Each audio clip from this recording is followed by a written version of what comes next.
See, if we're back, we should be. Yep. I'm sorry, but you Oh, said no worries, man. No. you were present when people pass away, Yeah, what and I was gonna say was that you could feel an energy, like you could feel an energy change in the room, like, and even when you look at somebody who's passed away, you can just see there's a difference. Now, some of that obviously is the blood's not flowing and they're not breathing anymore and that kind of thing. But there's like almost like a you can almost see like an emptiness or sense an emptiness. So, but there does from a from a like a people touchy feely kind of sense, hmm not necessarily scientific or objective.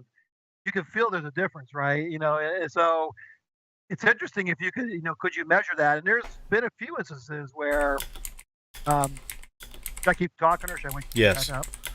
you're So back there's up. a few, so there's a few instances where, like one situation, I remember a patient died and the family was all in the room, and you could get the sense, like I remember the patient passed, and you could kind of feel this breeze or this kind of energy going around the room a little bit. You could kind of watch the other people in the room to see if they would sense it, and so you could see some people kind of you could see they maybe they felt something, but you could kind of like feel this sensation going around the room, and that was interesting. So there does seem to be something that happens besides just the spiritual, just the fact that somebody died and having that emotional and psychological thing. There seems to be something that might be happening energy wise, at least that you feel it as a person. I don't know, that's where it'd be cool to see if you can measure that and see is there a measurable energy that's in the room after somebody passes, or what is that sensation? Is it just a psychological emotional sensation, or is there a physical medical thing going on? So hmm yeah, and then I actually not to actually had a strange kind of psychic thing happen. I had a patient pass. The patient had been sick for a long time, and he was a younger person, and he died, and we were trying to keep him alive. We had to code him, and he didn't survive the code. And as we were trying to keep him going until his wife got there, and then after his wife got there, we stopped doing the code and stopped doing CPR. And I felt so bad because we couldn't get him back. But I got this strange sense about me. Now, this is going to sound like a bunch of mumbo jumbo from a physician, but I got this sense about it, like, hey, I got this feeling. I didn't hear anything. This is what I felt. It was like, hey, don't worry, man. I'm not suffering anymore. It's okay. I'm not upset that you couldn't save me. I was tired of being sick. That was the kind of vibe I felt because this poor person had been sick for a long, long time, was on dialysis and all this other stuff. And but I had this vibe that it's okay. I'm not suffering anymore. And I really hadn't had that before in other situations, like this kind of psychic sense. So hmm I had that feeling. I had that feeling and never really said anything to anybody about it. And the patient's wife was really having a hard time with the fact that he passed away. She had called his family doctor a couple times. They finally passed him over to me. So I do hospital medicine. So I don't take care of people I don't do office practice. I just take care of people in the hospital. And then when they leave the hospital, they go to their primary care doc, and their primary care doc assumes the care. So the wife was just having a really hard time, and she kept calling her primary care doc, who wasn't there at the time that he passed or taking care of him in the hospital. So the family doc called me and said, "Hey, do you mind talking to her?" So I ended up talking with her. We kind of talked through everything, and I usually don't bring this stuff up out of the blue, but I said to her, I said, "I want you to know that I believe in paranormal, and I do, spirit investigating. I believe in parapsychology. I think our consciousness survives, and I want you to know that after your husband died and we were all in the room with him, I said, I got this sense about me that he said it was okay. He was tired of suffering." And when she heard that, she was like, immediately she felt like I could hear it in her voice, and I could feel it kind of through the phone that she felt peace with that, like that she needed to hear that, and that he, hmm it was okay. He was tired of suffering, and that he loved them and all that kind of stuff. So it was cool to be able to provide that to them. Even though I know people are be like, "How as a doctor do you tap it? How do you go along with that?" But I felt for that particular situation that I had to share that with her, and I think that was a key thing because after that, she didn't call anybody anymore. I think her hearing what I thought I felt kind of helped her, and interestingly, she was kind of into the paranormal herself, so I think she could kind of relate to it. Yeah, that's a really cool story. I mean, what more can you hope for? I mean, there's nothing more you can do for his physical body anymore. You know? Yeah, And of course, in that moment, it's the darkest hour for the wife in that moment. And just to be able to bring light into that situation probably means more than anything that you could do as a medical doctor. Even if you yeah, prolonged his life for another 5-10 minutes, you're just prolonging suffering, really. exactly. Yeah, because he was pretty much gone. She had left, and we were trying to get her back, and yeah. So that was nice. From a science standpoint, I don't know. All I get, I feel like my duty, I was thinking about this today. My duty, I want to share my experiences and report on them like a reporter with the fact that I'm a doctor.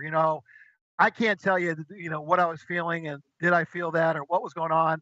All I could tell you was I had this amazing feeling that this man was trying to communicate that it's okay that I passed. I'm not suffering anymore. So I feel like I just, because I know people are like, well, how as a doctor can you even say that and think that? It's like that was my experience. I feel like it's my duty to report that experience because I had that experience. Whether I'm a science guy or not a science guy, that's what I had. I can't explain it to you, but this seemed very real to me what I was feeling. And so, anyways, I appreciate Um, you sharing that. I have some interesting comments on the You chat too? in the chat. Okay. Wendy Y said I worked in the ICU during COVID. Saw some things that I can't explain. I guarantee you did. what Um, what, what did she see? Did she say? no. Spirit Stalker said, and I find this interesting because I've done it like 3 times now. She said I tried to communicate while I was under anesthetic with a friend, but it didn't work. I'm going to try again next surgery in January. Yeah, What's your That's going take to be on that? tough. Anesthesia just turns off your consciousness, man. yeah. It's tricky with anesthesia because you're getting a drug effect on the brain. It's a whole different thing when you're temporarily dead or whatever, and you even come back. Yeah, it would be. Yeah, I guess it would be possible. Well, If you didn't believe in out of body experiences, I guess you could have an out of body experience. yes, At Marlene the time did. yeah, if you're under anesthesia, you're not necessarily dying or anything, but potentially, I guess you could leave your body if you believe in that thing. Let's see, didn't Marlene Gump say that when she was under anesthesia she had an outer body I think experience? so. So I Um, think if you're going to have consciousness, you probably have to leave the body because the body no worky when you're under anesthesia. Right. Wendy said I saw some lights, streaky, but felt breeze, and it was peaceful. She said more negative than positive came out, or they were talking about MK Ultra at that point. Oh, okay. Um, I've done it twice under anesthetic. Outer What, body? did- Yes. what did you experience? Um, when I had my second kneecap removed, the left one. He had just put me under, and he was like bending my knee back and forth before he opened me up. And he said, "Oh yeah, this has got to come out."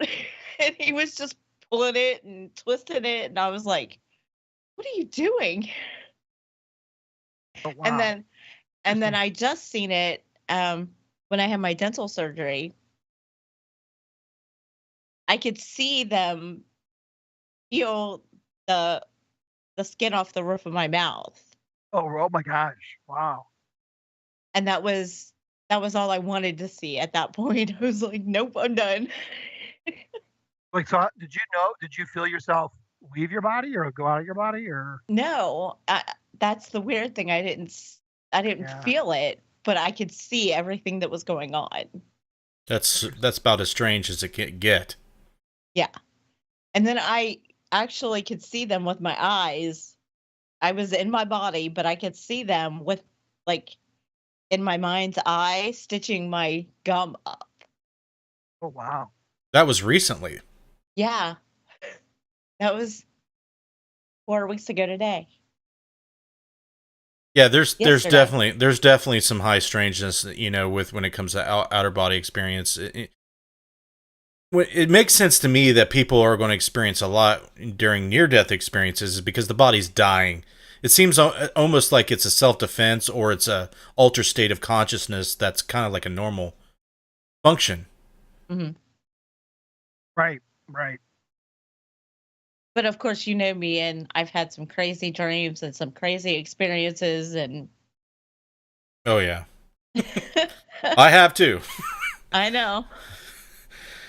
I mean, I talk to a lot of folks that are into the paranormal, and it's surprising to me that a lot of people do it without having like profound experiences or experiences before or outside the realm of them ghost hunting. You know what I mean? Like they Yeah, it may, is interesting. I know what you mean. Yeah. like you Yeah. always, when you meet the people that have had experiences, especially at a young age, you find out, like you almost have a sense about them. Like, oh, these are the folks that have already experienced weird shit before they ever went to Waverly Hills Sanatorium or whatever. They didn't need to go there to know that it's real. It's almost like you're chasing the dragon after that. You're trying to replicate everything that Yeah. you experienced before to see if you Well, can get it again. that's what got me into investigating. I don't think we didn't talk about that so much, but I saw the shows, and then I really never started investigating until I came to Virginia. That's where I met Lyle and Tana, and I joined Twisted Paranormal. But I started investigating to kind of understand what the heck I had been experiencing. Plus, I knew from the shows that they were catching evidence, so I wanted to see if I could catch that kind of evidence. But yeah, you want to, if you've had the experiences before, you want to try to figure out what's going on. Yeah, it's kind of interesting if you've never had experiences, what kind of draws you into it. I guess maybe to have those initial experiences or whatever, but for me, it was trying to understand, like, what was I experiencing? Were these real things, or what was going on? Um, Well, I want to focus on the word real for a moment, Don, if I may. yeah, What when I said that, I'm like, I bet you're going to say something. what what is real? Yeah, it's a good question. A good What question. is real? Like it seems like we have a collective agreement on what is real, but what do we know about reality? When you look at quantum physics, they quantum physics tells you that real is not real. You know what I mean? So it's like things are in superposition. Things are in two places at one time. Things could be, far away from each other but communicate instantaneously, faster than the speed of light. Um, you know, Things seem unreal. When you look at the double split experiment, there's photons of light that seem like they act like particles 1 second, and then when you're not looking at them, they act like waves of possibility. So it's Right, it's it's right, almost like there's no reality until you look at it type of phenomena going on. So yeah, when you kind of take a look at these things, so you're wondering like, well, is reality just a form of what's going on, and there's all these other forms of going ons adjacent to what's going on now? Yes, the answer is yes. could be. Well, it is, as far as we can tell with quantum physics. But how far does that branch out? Because I think I shared something on my Facebook while I was at work today. Have you ever seen one of those digital arts where if you keep on zooming in on the illustration, you keep on going deeper and deeper into the art, like it's an infinite? Have you ever seen one of those? I think I have, or something similar to that. Yeah, Okay, so that's what I feel like we're living in. If it's infinite, the further and smaller down you go, it doesn't stop, and the further up you go in the bigger scale, it doesn't stop. And I feel like we're trapped in a world of a finite reality where There is no finite reality, and what we believe reality is not actually what's fundamental, what's actually real. When you look at energy and all the forms that it could take, it's kind of infinite. It is, yeah, it is. I've read this before, and I read it again recently. When you consider like dark matter, dark energy, and the actual matter that we can see and experience, even though everything we see is a lot, it's pretty small compared to everything that's in the space around it. So like the dark energy and dark matter, stuff we can't see that fills the space between the things we can. There's much more of that than there is of the physical stuff, Right. especially when you start looking at space and the universe. So there's who knows the stuff that we can't perceive, and that's why I often think about, people are like, well, where do ghosts exist if they exist? There's a lot of space. There's a lot of areas they can exist, right? There's a dark energy field, dark matter field. There's this, the idea of the boson field, the Higgs boson field or whatever, Higgs field. There's all these different fields and different energy things that we can't really measure or experience that if you're an energy form, you can hang out in that and not be experienced. Or maybe they're living a whole different existence that we can't perceive it, but they can. But there's a lot of potential for sure. There's a lot of, yeah. And the reality is, I think we say it, it's like, what can like, what can we objectively see? I can see the door in front of me. So is our ghost the same as seeing the door in front of me, kind of thing. So, but yeah, it's an interesting thing to kind of think through. And yeah, I think there's so much more that we can't. We're limited with our senses. We're limited with our equipment. That we don't know. There could be a whole other world that we're not able to see or detect. So the analogy that I've seen used most is, what's around that we can't perceive. So if you look at different spectrums of light, we can only see a segment of the spectrum, the electromagnetic spectrum. So that, just because we can't see it, touch it, feel it, know it's there, doesn't mean it's not. So the analogy is, what is outside, our senses that we cannot detect? There's no way. There's no way that we know. Right. Oh yeah, you can't. Hopefully one day we might get close to knowing, what is actually fundamental. And, I play around with ideas. Like, I think I've talked to you about it in Gettysburg, about a field of energy that is fundamental. And I believe that it's probably, if consciousness is fundamental, which it sounds like it is, if it's, outside of the body, that would be the most fundamental thing. And the reason I think that is, in order to have a dynamic energy field, there has to be awareness. There has to be awareness. And if you look at the smallest form of awareness that we can observe right now are in atoms. So if one subatomic particle detects another, bumps into it, there is an awareness there and there's a reaction. Even in quantum entanglement, if you spread them apart, if they're entangled, they communicate with each other no matter how far they are. So there is very, very low forms of awareness there. You call that consciousness, if you will. All consciousness is an awareness of your surroundings. And, you can choose to interact or, choose to do things in response to that awareness. So if that's fundamental, there's got to be a field of energy there that corresponds with this. And you can call it whatever you want. I call it the psychokinetic field. Okay, so if the psychokinetic field vibrates like all the other quantum fields do, they're going to have, a dynamic interaction with all those other energy fields. Some of these energy fields we are aware of. Light, electromagnetic energy fields, electron fields, so on and so forth. We can see those. We can feel those. They bump into ours. So maybe these fields are on different energy levels, but if they get excited enough and vibrated enough, they'll bump into our energy fields.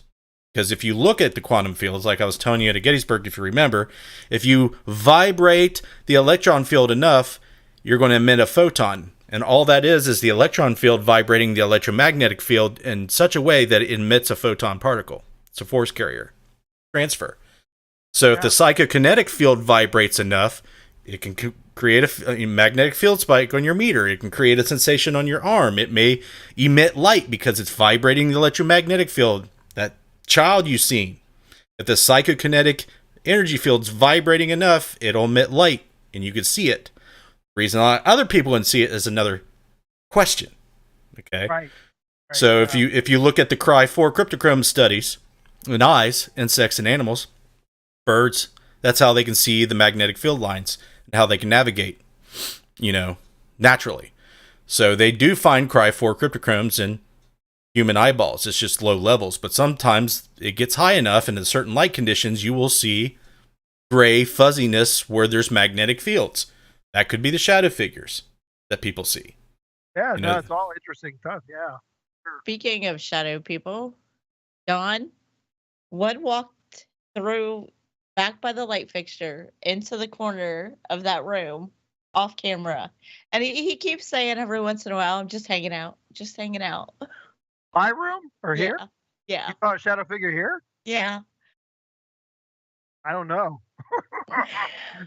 but hey, I'm gonna tell you, we have experiences here. Me and my girlfriend. I think my girlfriend's is a little more sensitive than I am.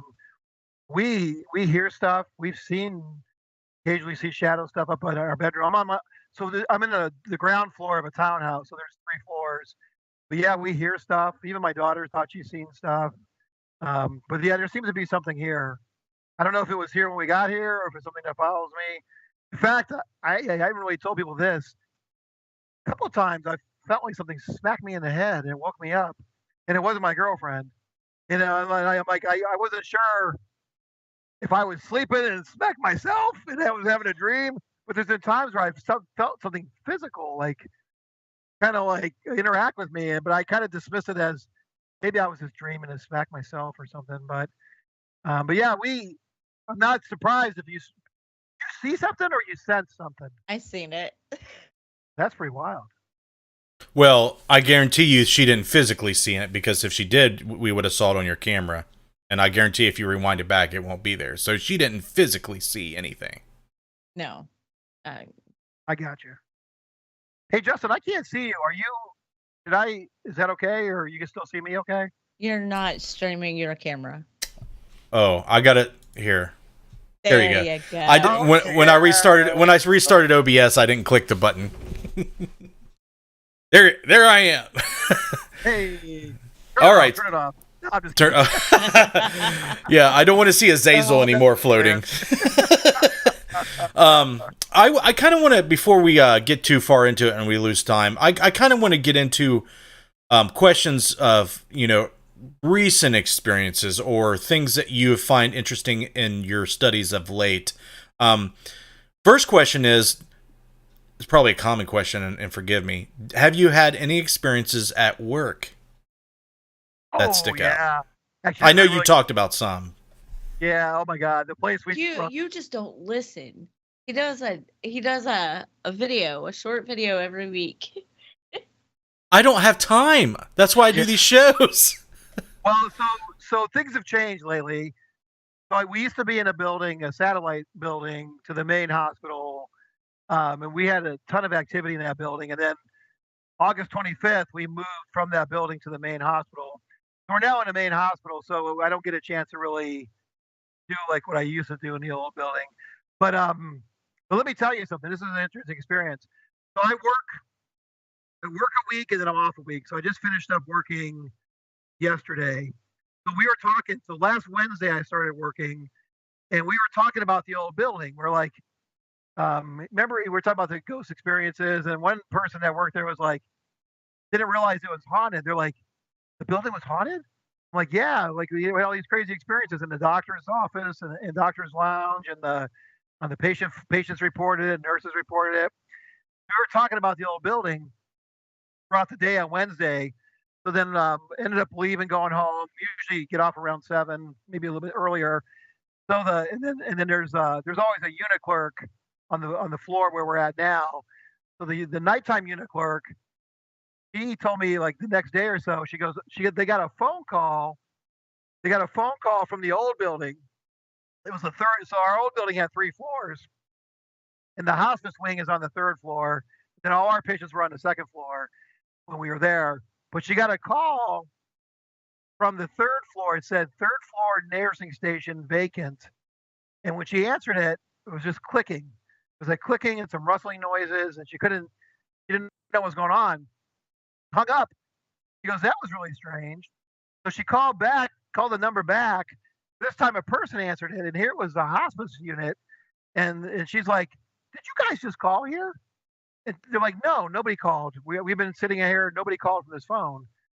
So it was crazy because it almost struck me as like a ghost phone call. And, ghost calls have been reported a lot, before cell phones and with cell phones. And now there's even ghost texting that happens, from deceased people. But it was curious that we had been talking all about this old building, and I had been actually talking about going over and visiting it because I had left some stuff over there. And then that same evening, gets a strange call from the old building, and it was weird. So I don't know. Was it all just coincidence? Did somebody on a hospice floor call just by chance? Like, it'd be weird to call over to our unit from the hospice. Like, it'd be weird to call our unit if you weren't calling like from like the main hospital or whatever. Like, it was strange that they would just call the unit that used to be in the old building is now in the main building. It was strange that somebody would call that at the time they did. So, at work, our phones, you could see what extension. If it's an internal call, you can see what extension's popping up. Is that how you could tell it was hospice? Yeah. No. So when the first call came on the caller ID, it said TCH. That's our old building. TCH third floor nursing station vacant is what it said on the caller ID. She called the number back. She called it back. It went to the hospice unit, and it said hospice unit. Interestingly, before it was a hospice unit, it was a vacant space. So it used to be vacant, and because they kept trying to figure out when I first started there, for the first couple of years, it was just an empty space that you could kind of hang out and work and stuff. So curiously, before it was hospice, it was a vacant space. But now it's a hospice unit. But when they called back, she called the number right back. It said it was a hospice unit, and they said they never called. So that is unexplained. Yeah, that's weird. So it may just be coincidence, but I thought it was curious because like I said, ghost calls from deceased and potential spirits that had been reported. And actually, I had one guy on my Haunted M.D. He followed me. He said he actually had voicemails from his deceased brother, but he didn't have them to play them for me. But he said he actually had received voicemails for his brother had tried to call him. Yeah, I've heard my own family members tell me that on my wife's side. It's strange that that kind of electronic voice phenomena that occurs, it's not as common as you would like it to be, so you could study it. It's almost like impossible to study it because it's so random and sparse. Right. But at the same time, you're like, I really want to know if this is legit. I want to know if what these phone calls are people getting, because the bedside apparition phenomena, it goes along with telephone calls too. Like, they'll get telephone calls from people that have died. Right. A lot of people experience this, and it's so fascinating that it's just like they just say, okay, I can do whatever I want. When you die, you get like free reign. Be like, oh, I want to have a bird fly into a window and land on your hand and chill out there for 5 minutes. Or I want to call you and pretend like there's nothing wrong with me and that I'm here and living, but I'm not. It just seems like there's no rules. No, there doesn't seem to be any rules. Yeah, and what you're referring to, I meant to say this earlier, is yes, there's deathbed visions, or when you see a loved one or somebody come for you. And then after death communication is also kind of what you're talking about, where people will see their deceased loved one show up in locations, or you get the birds, or you get animals, or electrical phenomena, or phone calls, or you name it, that can go on, for weeks to months after somebody dies, where you get that after death communication. But yeah, there's a lot of documentation of those things happening. There's scientifically, we don't know what's going on, but there's a lot of reports of after death communication and deathbed visions. And I don't know if you heard of this one. There's actually shared deathbed visions. Have you heard of Mm-hmm. those? Mm-hmm. So the person dying will see somebody, but then the family member at the bedside will experience the same thing. Usually, we'll see the spirit too, for that matter. But yeah, so there's that, and those are even more interesting to have somebody at the bedside witness the same thing the dead person or the dying person's. No, it's pretty crazy. Yeah, Shared yeah. deathbed experience. It kind of stops being subjective at that point. Yeah, and then there's It- even a more rare thing. I don't know if you heard of this one. There is shared. What is it? Shared. Um, Not near death experience. People will report like so. Say you're sitting next to your loved one, they die, they're leaving their body. Supposedly, the person that's sitting at the bedside will leave their body too, almost like a shared out of a body. dual out of body experience. Yes, yes, that's been reported. I don't know how frequently that is. What? But That's yeah, cool. That's yeah. actually really cool. I think there's a name for it. I can't think of it right now, but it's they'll I have experience. not heard of that one, I don't think. Yeah, it's pretty rare, but they report it. I don't know. It's paranormal, right? So we don't know, how what it's all about. But I feel like hospitals is a really good place to do this type of work. I feel like there needs to be a department of afterlife study and subsets of it, as experimental in some of these hospitals. I mean, even if it's not funded outside, let's not take, taxpayers' money or whatever. Maybe it's privately funded. Whatever it takes. There needs to be something in these hospitals doing something to try to find some way to apply science to this. well, And even so the University of Virginia has a division. They have the Division of Perceptual Studies, DOTS.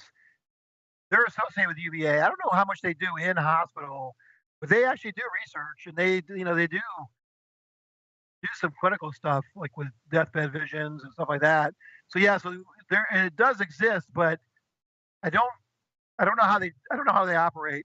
Like I haven't actually seen them in the hospital doing it, but yeah. So Division of Perceptual Studies, if you haven't had a chance to take a look at their stuff, they do a lot of research, and they actually have a I haven't seen it, but they have a special lab, a special MRI and EEGs and stuff like that to kind of study the brain, you know, when you're having experiences and things like that. So pretty cool stuff. But it's similar to what you're talking about, but it's not exactly what you're talking about as far as like being active in the hospital, running around and trying to catch these things. well, I Listen, mean, yeah. Wendy Wendy Wise said there is a hospital that I know has a scrolling display on the top of the cabinets with random words. So if someone comes back, they can report what the words were. Yeah, I've heard of those displays. I've heard of just paper signs and Yeah. stuff putting up above the ceiling tiles on drop ceilings. I have heard of that. Yeah, there's a guy named Sam Parnia. He's doing some research. He's a critical care doctor, and he actually is doing something like that too, where in the rooms or the operating suites or the ER suites where people are likely to pass away, they've done that, put stuff in the tiles and stuff on top of the shelves. And I'll have to look and see. I don't know if they got results on the research, but it's been like a multi-country, multi-hospital study they're trying to do. Yeah, that is a thing. I'm sorry, Wendy did not, reference that, but the studies I'm talking about is like McDougal type stuff, stuff that he was trying to do, and even the stuff with the hospice we were talking about before. I knew it, you probably weren't watching, but one of our ideas that me and Don both have had was to, use a study where people are already knowing that they're going to die, and they agree to, partake in a study that will have them use a code word or do something specifically after they die as a message beyond the grave to give, evidence that yes, they are, still conscious after death. They still exist. But the thing is, you have to keep doing that. It can't be something sparse or random or very subjective. It's got to be something that you can replicate over and over and over every time. Okay, so it's probably far-fetched, and there's probably other ideas that would branch off of that, but I'm sure someone could come up with something, especially, family members involved. I feel like if we're going to have success with something like that, maybe the family members would have to be involved to kind of increase the chances of receiving those messages, because maybe that's a component, that we don't understand that needs to be in place, because these bedside apparitions and these messages people are getting aren't random folks walking outside the hospital by. They just get a random message. It's people that are close to them, family members that are getting these messages. So maybe, for example, if we get, someone who's dying of cancer or whatever, say, okay, I need you to tell your sister that's been by your bed, this whole time, being here for you, I need you to give her a message, but she can't know what it is. I need you to write this down, and we need to lock and key that away. And it's got to be something completely random that, doesn't pertain to you or you guys' relationship, like a word, a symbol, whatever. And see if she receives that message after death and she gets it. For example, something like that, like a double blind. That would be very interesting to me. Yeah. So I got kind of an interesting story along those lines. We didn't tell the person that was going to die to do anything specific, but every now and then, when I could tell the families are interested in paranormal, or a lot of times people find out that I'm into paranormal, and then they'll start talking about it, like families and patients and stuff like that. So then usually I don't bring it up cold, but if they mention it, I'm like, oh yeah, let's talk about it. Paranormal M.D. shirt at work. Yeah, yeah. So I did have a person who passed away, and the family, they were really interested in paranormal and stuff. And one of the cool things that happens is I end up getting follow up. So this person passed, and then after he passed, all the lights started going crazy in the house. Like they said, the garage lights would flicker, and then this other stuff would happen in the house. So it was cool because they gave me feedback and said, "We're pretty sure Dad was visiting us because the lights never did this, and they were doing it." And so it was kind of cool that to get that feedback that we didn't particularly, we had to make him comfortable. So we were trying to get him better, and he wasn't getting better. So decided to switch to comfort care, where you give pain meds and anxiety meds and let them pass away peacefully. So we had talked about all these kind of things, as he was getting ready to pass and stuff like that. So, but it was cool because it seemed like it was some pretty legit after death communication that they thought it was, their dad, and it was cool to get that feedback. And then I happened to be using some equipment, and at the building after he had passed away, and I started getting some hits on the REM pod, and I'm like trying to figure out who it is. I'm like, are you male? Are you female? Blah blah blah, and it turned out to be a male. And then when I said, "Are you so and so?" right away the REM pod went off. I'm like, "Are you Mr. So and so?" And the REM pod is like, meh. I was like, "No way!" Give me chills. So, Mm-hmm. so not only did the guy give his family signals, but it seemed like perhaps I was getting some type of interaction with a REM pod, whatever, if you believe in those kind of things. But yeah, so it was kind of curious.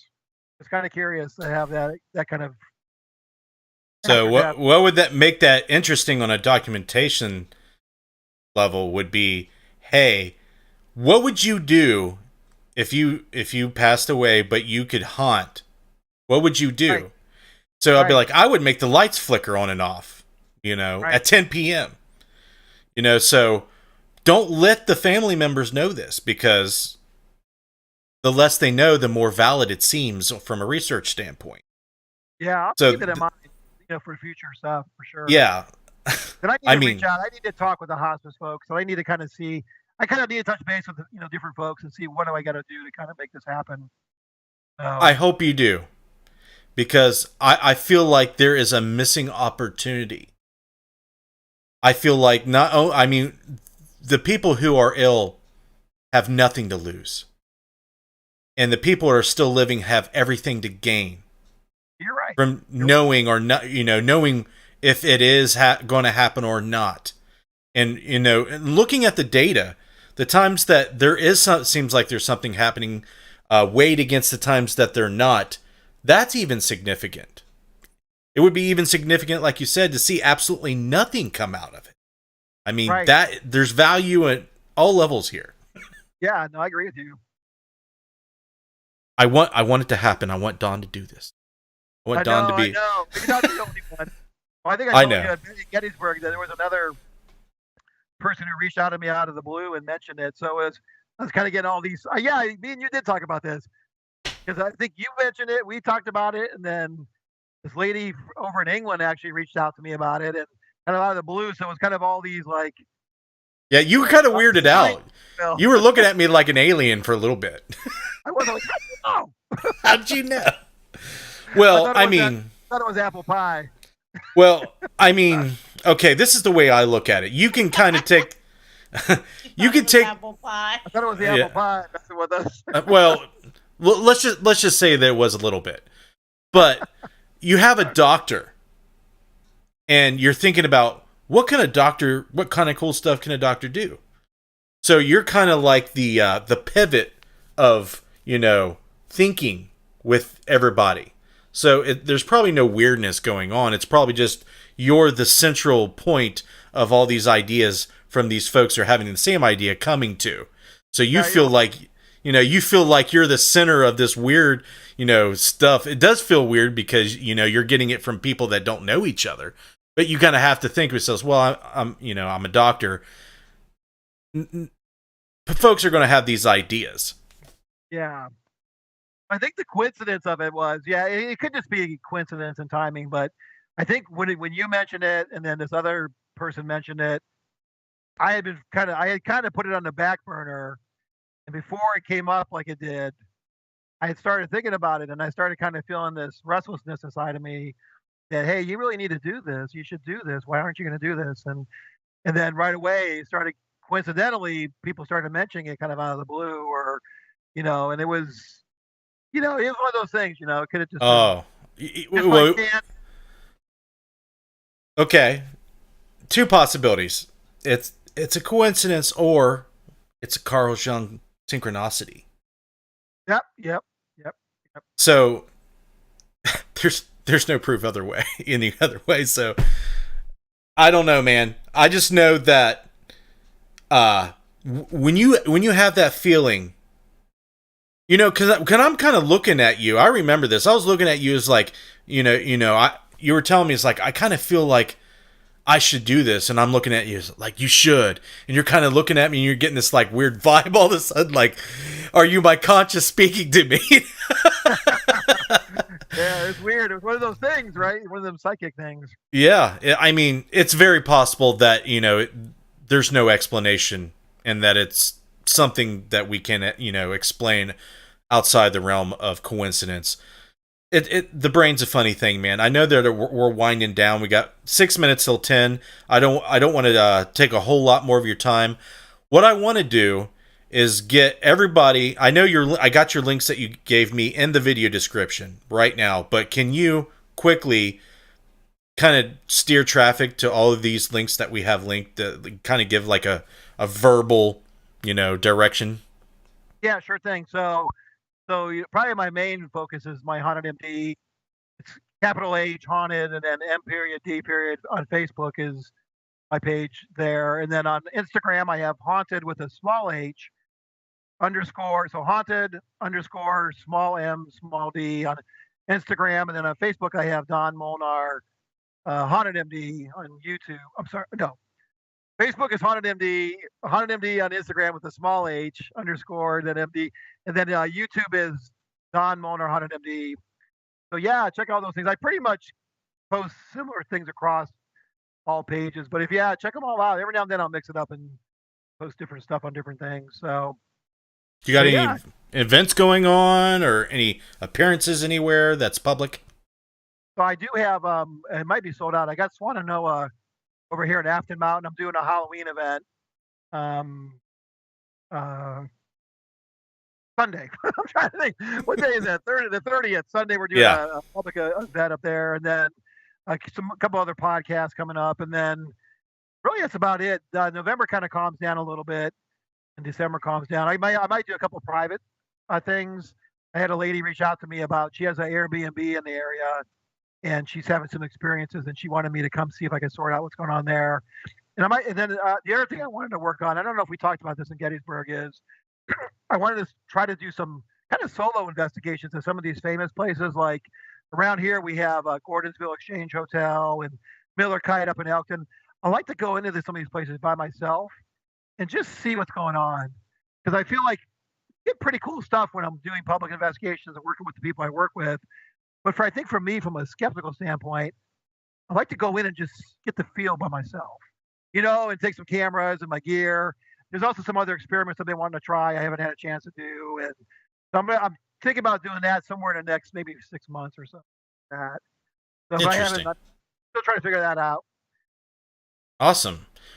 Yeah, Hey man, I am very appreciative of you coming on here. You've been nothing but very kind and friendly to me, and I just want you to know, man, that I really appreciate you. I think you're awesome. I think I mean, you being a doctor and still being interested in, stuff that might be poo-pooed on in the science community, it speaks a lot of your character. I feel like, there's a lot of backbone and courage there, which I feel like, is, something that should be highlighted about you. So I hope you keep, on trucking, doing the Lord's work in the paranormal field. thanks, man. Please, everyone. I appreciate you too, man. I'm super impressed by your knowledge base and the way you think, and the way you think through things, and I'm glad Yeah. to be on. Yeah, I mean, I try to do what I can, to push the field. It's obviously an obsession for me, and it's important. I feel like some of us who have the ability to do a lot of reading and research and figuring out at least ideas that you could kind of put out there to test, or that's how science gets pushed forward. Is like you have to craft some ideas in your head to the test. And I mean, look at Albert Einstein. I mean, look what he was able to do, from his patent table office, desk. He figured out all of this crap just by, thinking of shit. So if he can do it, anybody can do it, right? Freaking patent clerk. That's right. All right. If you want to, you can stay on the call while I wrap this show up. I got a couple things that I share before I end. If you got to go ahead. But I'm going to wrap this up. You're more than welcome to stay on the call while I do it. Yeah, I can hang for a little bit. All right. Thanks, man. All right, guys. Please go check out the links I have in the video description. Obviously, Don's got stuff that you're going to be interested in. He's got some stuff coming up that you're going to follow. So please do that. I would appreciate it. Before I go, okay, there is... Let's see if I can find the... there it is. Uh-oh. What? That's the wrong button. Let's... Yo, let me see if I can find it. I didn't make a keybind for it, so let me see if I can find it in my sources. Scenes. There we go. So, I have a film project coming up with a friend of mine named Matt Benton. And the principal photography of this research concept that we have going on very near to me is going to be filmed and made into a documentary that's probably going to be not only streaming on every streaming service, but maybe going on major streaming services like Netflix and the like. But if it doesn't, it'll definitely be on like Amazon Prime and like all the normal streaming spaces. But here in a few months, we're trying to raise some money, crowdfund some money to afford the equipment that you need to go into Netflix. Camera gear that we do not have. Okay? So if you're interested in funding this research project, which has never been done, and we're bringing in skeptics and scientific-minded people to oversee this to make sure there is no shenanigans and no fakery going on, and all of the data from this research project that we are going to film a documentary of will be available for peer review for anyone who is interested in taking a look at it. And hopefully this will be the first step in many other projects we do to try to push the field forward and to try to shed light on what's actually going on not only during a paranormal investigation, but doing psychical research in a location and seeing other methods of investigation that you probably have not seen before. So please go check out this GoFundMe. I'm about ready to link right now in the chat. You can go check out. It kind of gives a description of the overview of the project. We can't say a whole lot right now, but if you do, donate to this GoFundMe, please read it. You'll be in the credits. I think it's if you donate $100 or more, you will be a producer of the show. There's lots of perks. You'll get like early releases of information during the, post production of it and everything. So take a look at that. All right. Of course, everybody, if you have not seen my social media platforms, they're on the screen: Facebook, Instagram, YouTube, Twitter. It's all there. Please go check those things out. I'd really appreciate it. Definitely the website that I'll link to you right here. Check that out. It's expensive. It's ungodly expensive, but hey, you got to do it. Patreons. If you're interested in checking out our Patreon, I'll link that for you too as well. All the people you see on the screen have done so much, and we are so very appreciative of everything that you guys have donated on Patreon and on PayPal during the shows. It has helped keep the show going and make it what it is now. So thank you very much for all the people you see on the screen. And that's where I'm going to leave it. Check out the GoFundMe. We'll be talking more about the paranormal documentary that me and Matt Minton's going to be filming with a whole lot of other people. You're going to want to stay tuned for that. And I'm going to leave it there. You guys have a good night. I don't think we have anybody next week. If we do, I'll make an announcement. And you guys take care. You have a good night. We'll see you next time.